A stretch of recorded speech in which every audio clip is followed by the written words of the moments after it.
Physical therapist, and I am here with Joanne this morning, who is one of the wonderful doulas in our local area to talk to you about just support in the postpartum period. So, Joanne, I'll have you go ahead and introduce yourself. Well, good morning, Lauren.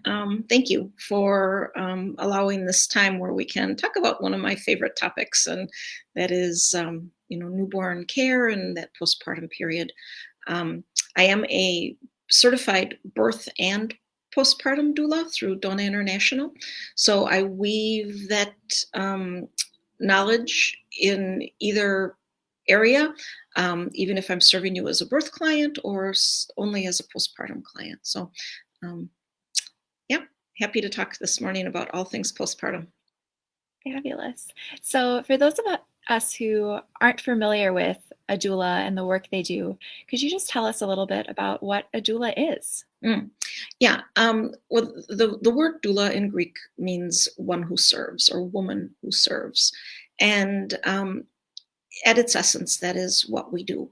As a birth doula, I walk with people through pregnancy, labor, birth, and then that initial postpartum period, um, through education, childbirth education, helping people recognize the power within them to handle this very natural occurrence that is not a medical event, but a very natural occurrence that even though it happens in a hospital, that they are capable of doing it in any way that they choose.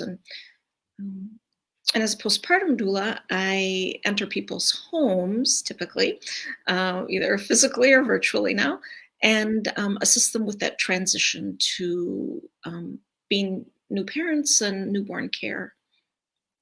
Yeah, I love that. And I love that even the word itself means to serve, Mm. and that idea of just how much kind of culturally birth and the initial postpartum period changed so much over the last couple of decades. And a lot of us may not have that mom or that aunt or that sister who's physically right there. They might live hundreds of miles away. So having someone that you can trust and count on while giving birth and immediately after who has quite the base of knowledge is just incredible.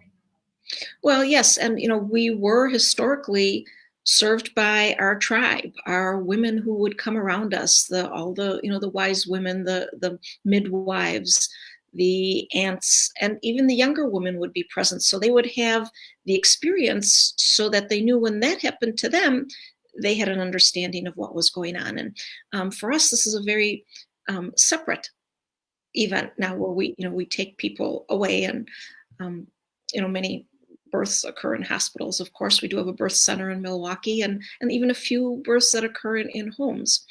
Um, but it is a natural event. So even if it's in a hospital, it is truly a physiological event that if we let go of the fear, we're able to handle in a much more natural way. Yeah, I forget where I heard it, but it's something along the lines of human beings are the only mammals that fear giving birth.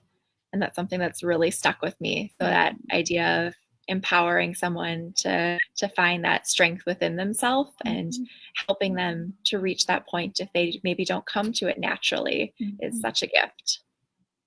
Well, and so much of what we see in the media and on TV shows and um, all of that is what we imagine because we don't have that actual experience of seeing multiple births or seeing our sisters and our cousins who've given birth before us. So yeah, but it's a wonderful vocation for me because I am able to walk that journey with people at a very sacred time in their lives, and I don't take that lightly.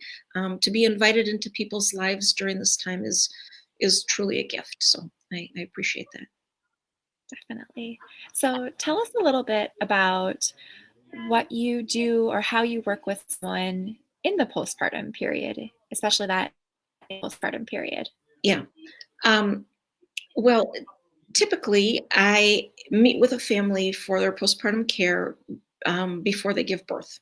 And we have a planning session where we take a look at the house and um, really go through and make sure that everything is in place. Because once baby comes and there's lots to do and you're sleep deprived, you don't want to be scrambling to put systems in place and to have what you need on hand and those type of things. So we have a planning session before you give birth somewhere in that third trimester.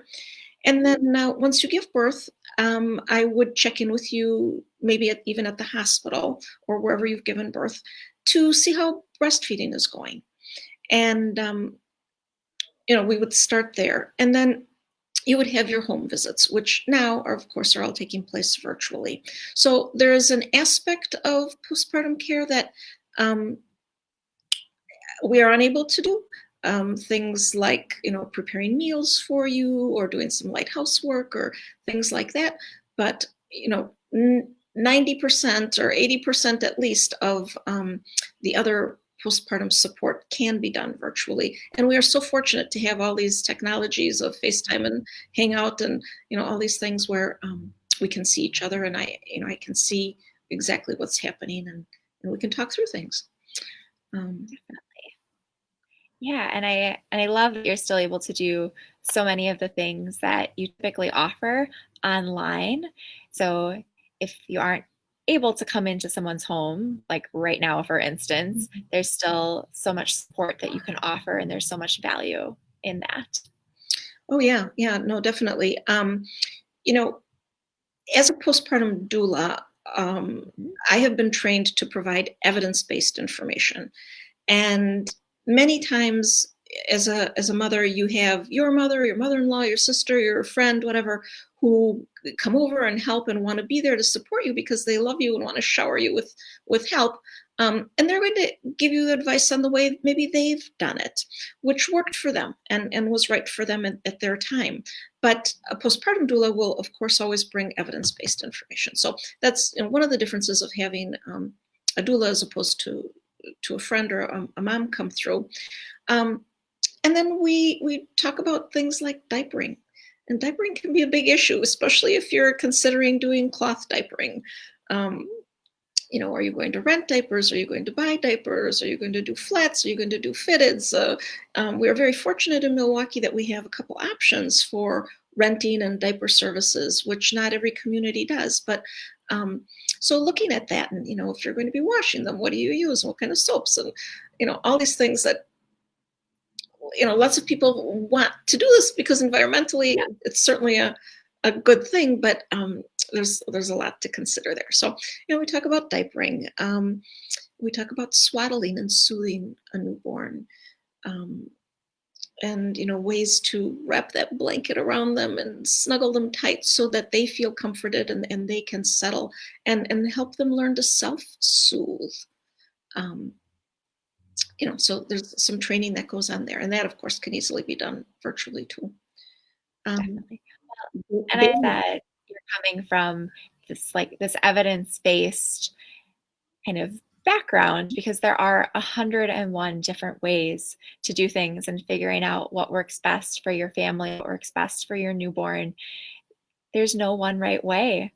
And you're coming and giving support in a way that it's more than you're coming and holding a baby, which a lot of grandmothers and sisters and friends who have the best intentions are coming, and they want to hold the newborn and bond with them. Whereas those first couple of weeks, especially, it can be nice just to have that one-on-one time. yes, yeah, absolutely. And hopefully these families and friends are still staying connected virtually. And one of the other things I would suggest to families is to set up a meal train.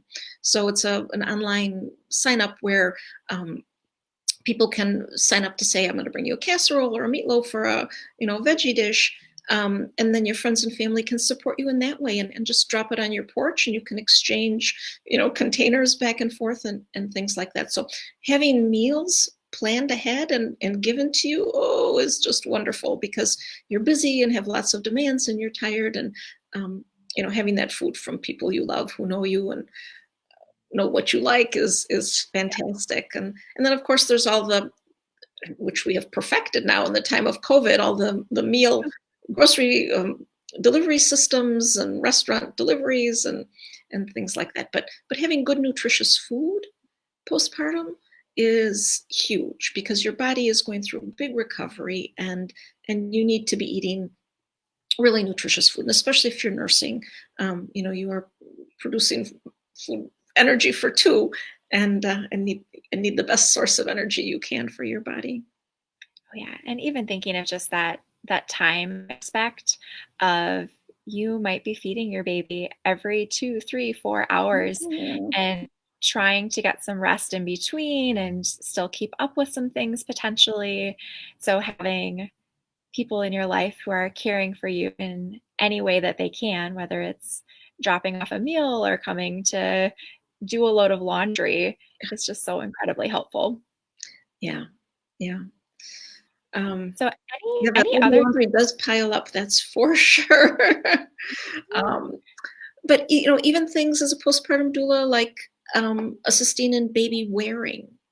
So, baby is used to being snugged and tight inside your womb, but now you can wear baby on the outside, and helping you with your carrier, and how comforting it is to baby to be hearing your heartbeat and feeling your warmth. And um, we know this is good for baby in so many ways, in regulating their own heartbeat, their own breathing, and it's easier for you because you've got your arms free, and you can maybe walk around a little bit or eat a meal while you've got baby on you. But and then there's that aspect of maternal care also. So it's not just the newborn care, but it's maternal care. Helping mom through her recovery by helping remind her to do her sitz baths, and um,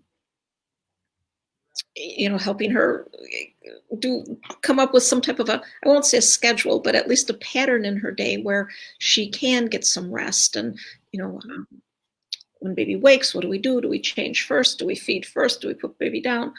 um, so strategizing some of that stuff. And something you had said earlier about empowering the mom, and I think about that a lot. And I think a big part of my role is helping her learn her own power that already exists and feeling confident, because you need to trust yourself as a new mother. Yes, there are lots of questions and some things to learn, but tuning into your instinct and trusting yourself is a big part of that confidence, and that going forth to be this new family, and that goes a long way.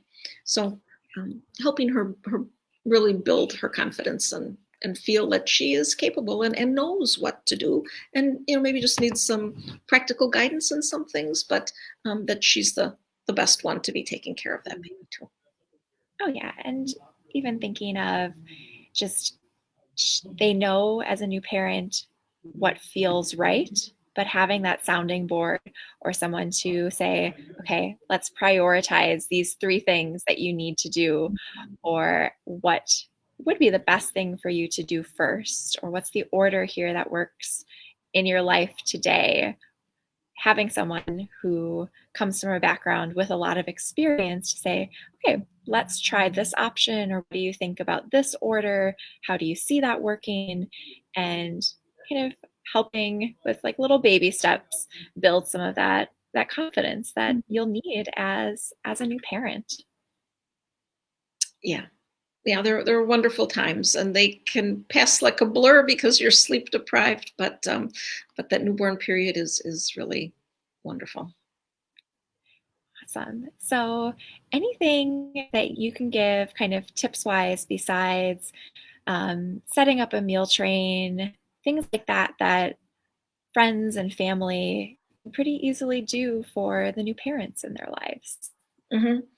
Um, Certainly staying connected and checking in. Maternal mental health is also a big part of what I do as a postpartum doula. Um, and in this time of COVID, in this time of social isolation, and safer at home, um, staying connected with the people who are our tribe and our loved ones is really important. So check in on your friends who've had babies recently and affirm them and see what it is you can do. The weather's getting nicer. Maybe you can go over and plant a few flowers or do a little gardening or cut the grass or things like that that will make mom feel like, oh, something is getting done in my life that I'm unable to take care of right now. But so as a friend or family, really checking in on them and finding out those little tasks that can be helpful, picking things up and dropping them off at the house, certainly doing any kind of meals. Somebody did a little photography montage for a family where the family had taken the pictures but didn't have the time to figure out how to do all that. So sent the photos to this friend, and they were able to put this little montage together. So really a special gift that the family will treasure forever. Um, Well, and what a fun way to almost anticipate what someone's needs or wants might be, and doesn't need to be something that is over the top expensive or time consuming. But maybe if you're making dinner for yourself and it's in a casserole dish, making two, or if you are gifted in a way where you're able to put together a photo montage or little things like that, just what a thoughtful way to let someone know that you're thinking about them. mhm. Fabulous. So anything more specific to like a partner or a spouse, that someone who is in the home with the parent who just gave birth, things that they might be able to do that someone who is outside the home might not be able to help with?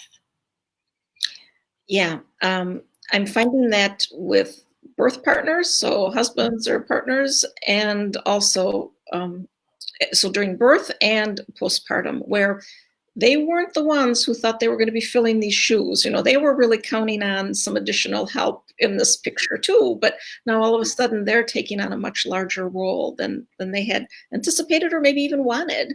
But because they're the only one there, they're stepping into that. So helping them understand what is normal. This is normal behavior. This is nothing to be afraid about.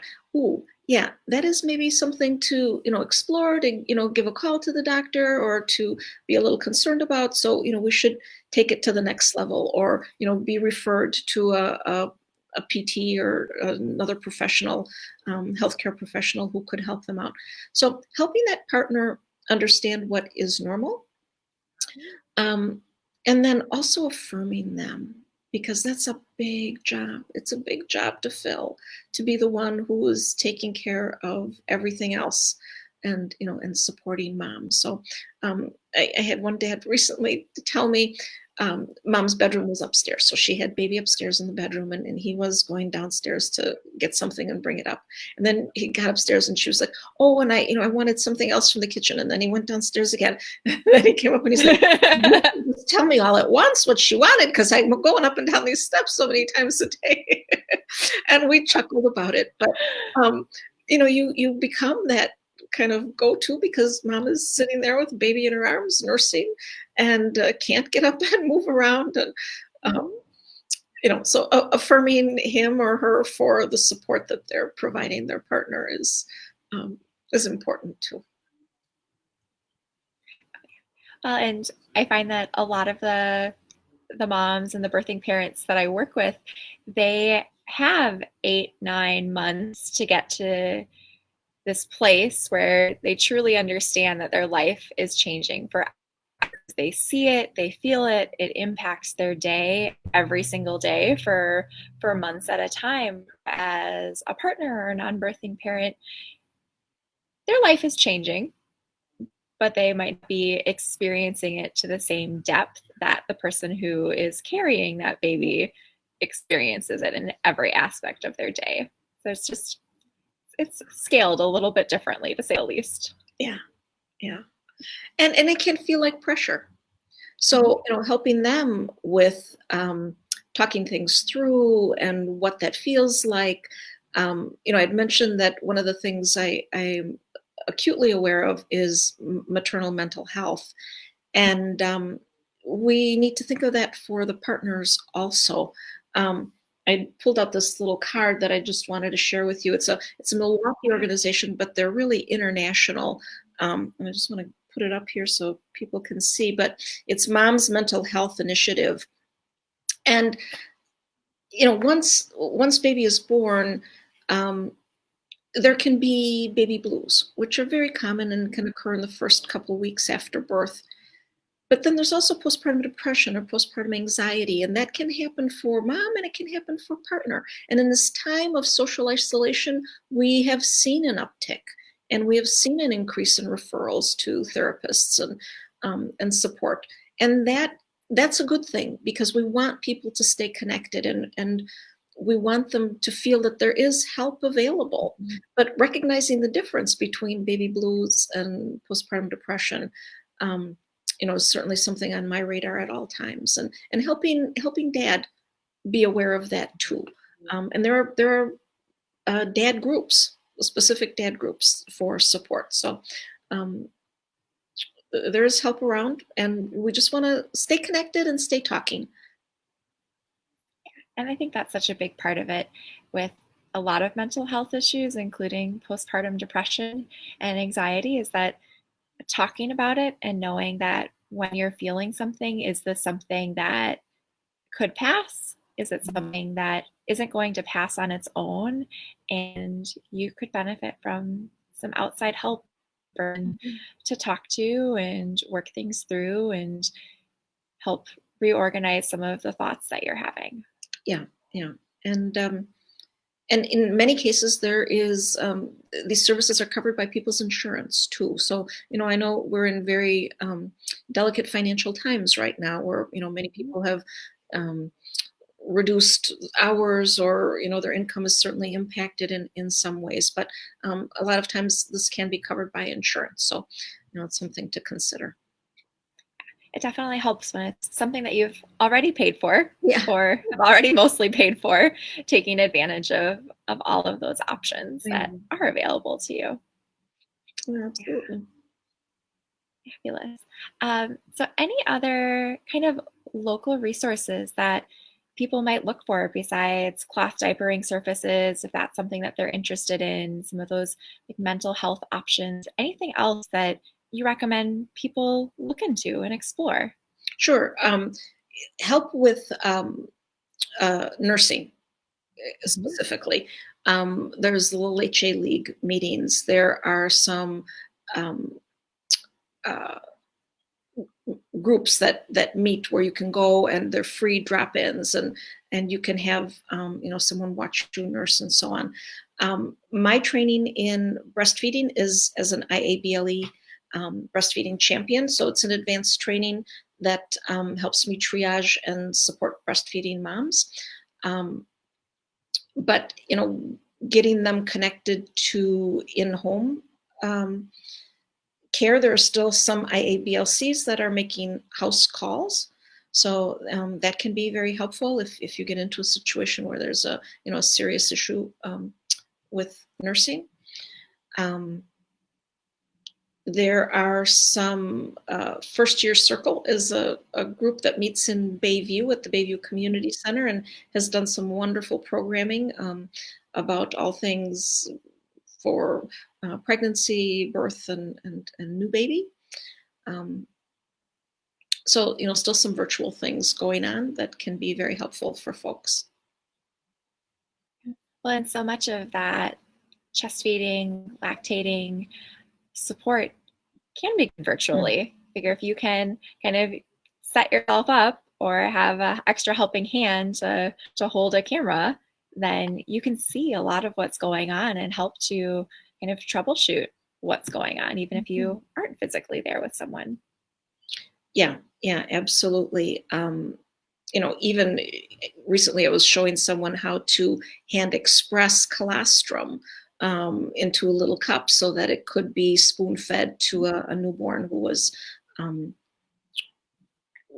was going to be there shortly. Um, but yes, certainly breastfeeding is something that is pretty easily supported virtually, um, because we have just those great pictures there, um, and if there's a partner there who can kind of listen in and capture that information too, so that when I'm gone, then they can kind of repeat. I have a ton of handouts that I provide my clients with, so some really useful information for them to have next to them. I've either been mailing the packets to folks or dropping them off at their homes. And then I use a resource library that my clients have access to online. So all of this information that I give them is also available online if they need to scroll through and can't put their hand on a hard copy. Um, and then making referrals, because sometimes people get themselves in knots when they're doing their breastfeeding. So making referrals to other professionals in the area, either PTs, or if baby needs to go to a chiropractor or something like that. I have a very extensive resource list of really trusted and qualified and vetted Mhm. professionals in the area that I feel confident in making referrals to. Yeah. And I think that's one of the wonderful things that you are able to offer, in addition to everything else, is you have this network of people and providers and practitioners that you know personally and professionally, and know that you can send a new parent their way and they're going to take the absolute best care of them that Mhm. they possibly can. And I think a lot of the time we don't even know what we might want or need, much less where or who to get it from. So having you as that person to almost act as an intermediary to say, Mhm. "Hey, have you thought of this?" Or I think you should consider talking to this or going to see this person to help solve this issue that you're having. Yeah.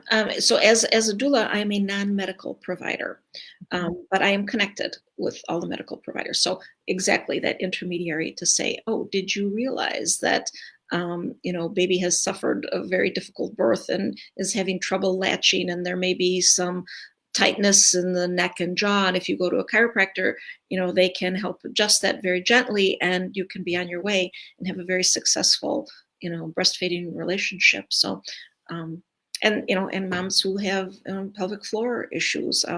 You Mhm. certainly know that I am a strong believer in seeing folks get um, that help and that care during pregnancy, but then also postpartum, because these are issues we don't need to deal with for a lifetime.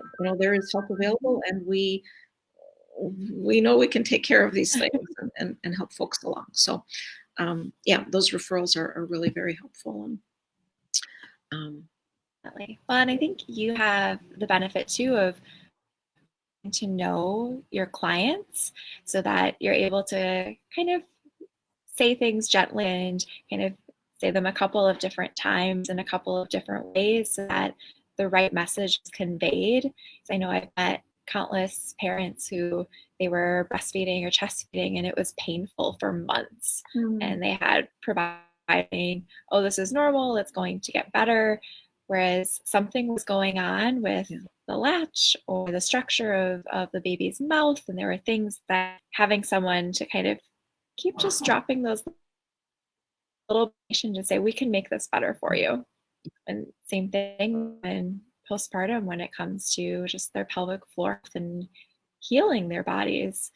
Hearing from a well-intentioned friend or family member leaking is normal or having a lot of back pain from carrying a newborn or feeding a newborn is normal, it's going to get better, but being a resource that says, no, there is help.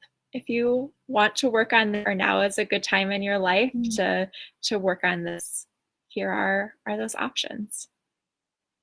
Yes, and time we have these days more than Thankfully. ever. Yeah. And Any other having kind those resources available to help you get through those tough periods. Nursing, breastfeeding is a natural thing, but it doesn't necessarily come naturally to mom or to baby. So having that support to work through that and to get them both feeling comfortable and confident and working through that is just a wonderful gift up front, because we know that oxytocin is flowing in mom, and she feels so much better when she's nursing, and that is the perfect food for baby if she's going to be breastfeeding. Um, and it can be a huge money saver. It's anywhere between $1,200 and $1,500 a year if mom is nursing. Um, so the economic effects are there also. But I also support folks who are for whatever reason may not be breastfeeding and to be doing bottle feeding. And we talk about paced bottle feeding and how important that is because it mimics the action of the baby sucking the milk from the bottle rather than kind of guzzling it quickly, which we know can lead to obesity and has lots of consequences. So even if a person is doing bottle feeding, we certainly can help with that too. Yeah, just kind of meeting where they are, helping them figure out what works best in their life for their family, and helping them come to that decision in a way that they feel confident in, for sure. Mm-hmm.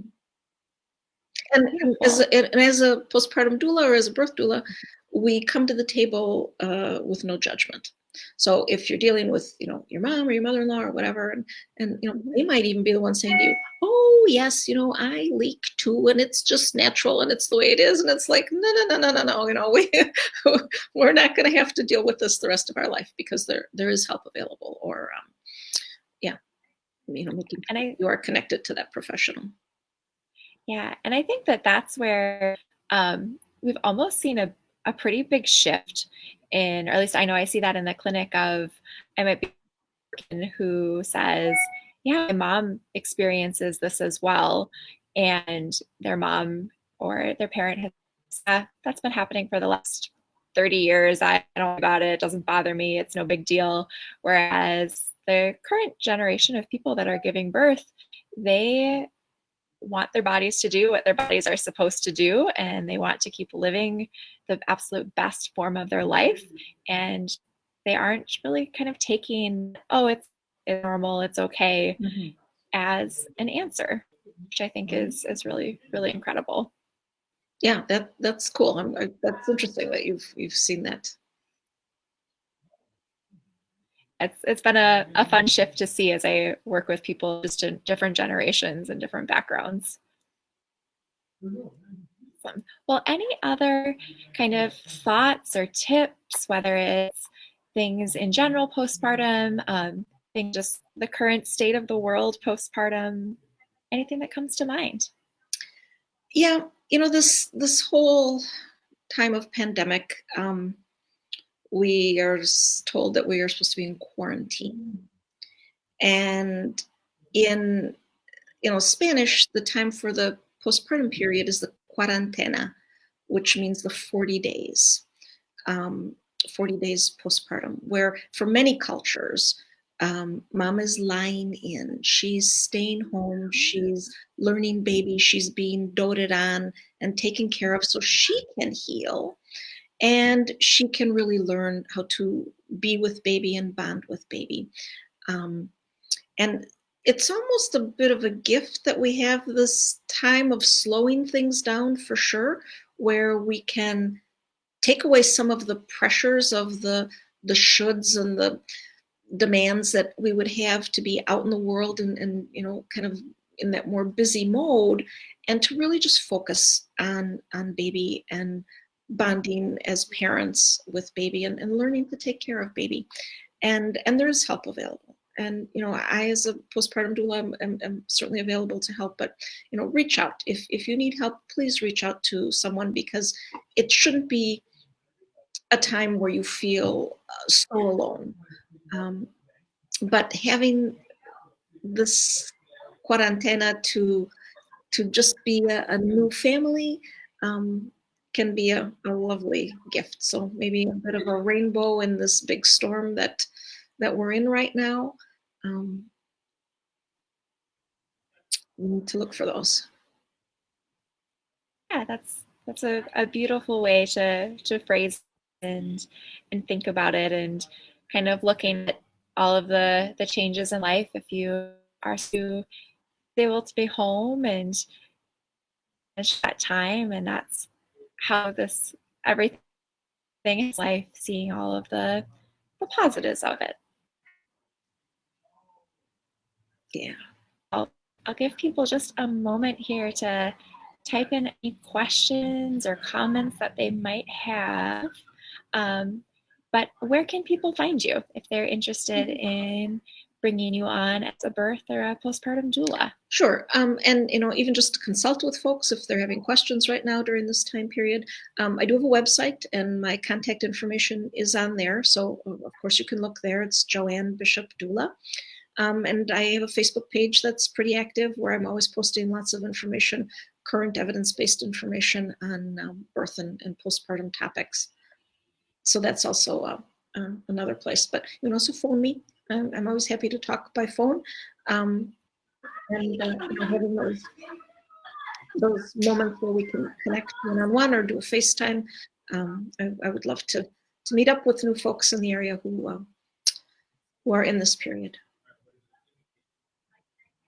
Fabulous. Well, thank you so much for sharing part of your morning with us and giving us so much of your time. We truly appreciate it. Well, I thank you. I thank you, Lauren, for the opportunity to talk about this. It's my life. It's what I do, and I love being able to share it with folks. And it's a special time for families, and so thank you. Fabulous. Well, I think we don't have any questions here right now, but if you're listening to this after the fact and have any thoughts or questions, feel free to reach out to either one of us, and we'll try to answer your questions from there. But I hope you have a lovely rest of your morning, and Thank you. we'll talk to you later. All right. Okay. Take care. Ciao. Bye, everyone. Ciao.